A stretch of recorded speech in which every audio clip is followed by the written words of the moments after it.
Hey guys, we're back with SREE RAVI, attorney at law, family lawyer with Foxtrot Family Law. My name is Stephen Williams. I'm the managing partner here at Foxtrot. SREE, as we've mentioned before, came from maybe a more traditional family law background.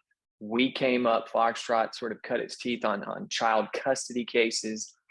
Mr. Ravi came in and has really helped us broaden our services to the financial aspects of family law. Beyond child support and the traditional things that go on with child custody.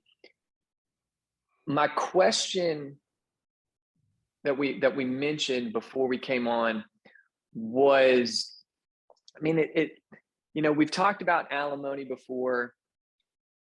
The next thing I guess on the list would be folks' retirement, like whether it's a 401k or a pension or whatever. When you have a first meeting with somebody, what is it they need to know about retirement in divorce? The number one factor that comes into play when dividing retirement is what period of time it was earned in. So typically speaking, the judge is not going to award another party retirement that was earned prior to the marriage. So if you have an account that's already been existing for 10 years prior to the marriage, then the judge is going to want to run the numbers and find out exactly how much of that was earned during the marriage, which can be very complicated because, retirement accounts are, to a large extent, there's so many different types of retirement accounts, but a lot of them basically involve investing into funds. And so they go up and down with the stock market, which is why you're more likely to get an award of a percentage of a retirement account than a sum certain, because that number can go up and down drastically in the matter of weeks. You just dropped some legalese on us. A sum certain. What does that mean? A sum certain is just an actual number. So, you can draft a paperwork that says that someone has received $20,000 from a retirement account.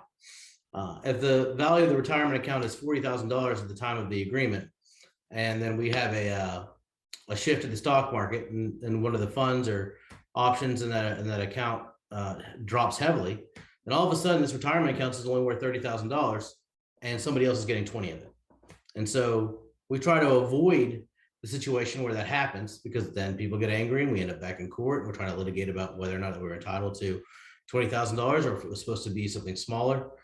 So we just try to bypass all of that and put a percentage in instead. So it's worth, we say we want 50% of the value of the retirement. When folks are dealing with 401ks, tax favored accounts, Roth IRAs, et cetera, we talk about paying taxes or penalties or something. Are people able to divide those assets without paying taxes or penalties?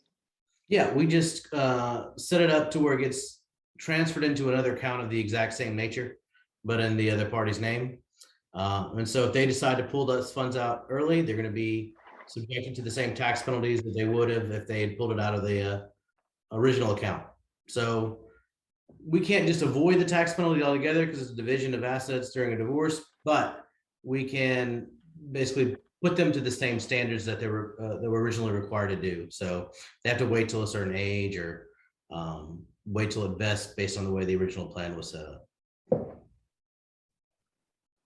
One question I've heard from folks, and even some feedback we've gotten, here at Foxtrot, has been, hey, we reached our agreement on our divorce. Our judge entered a divorce order, and then it ended up costing us, another significant sum, hundreds, if not thousands of dollars to get the orders we need to actually get something done.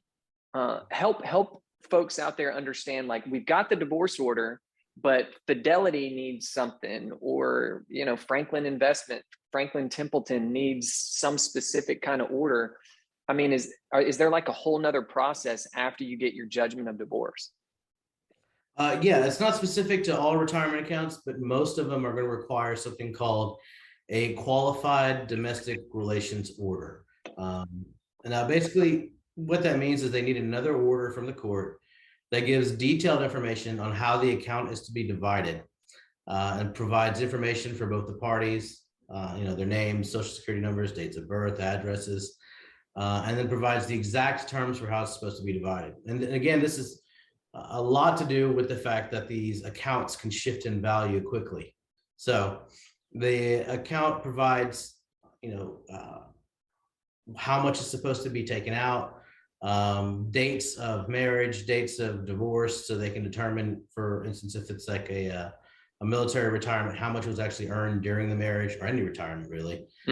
Verify whether or not they're allowed to actually get that percentage out. Now, most of your standard civilian type 401ks and investment accounts, they don't care how much of your retirement you decide to give away or the judge awards to another person. Okay. They're just going to follow whatever the state law is at that point. And the state law is going to be determined by whatever the judge does. So, or at least the judge is not going to do anything outside the state law. So they're going to be fine with that.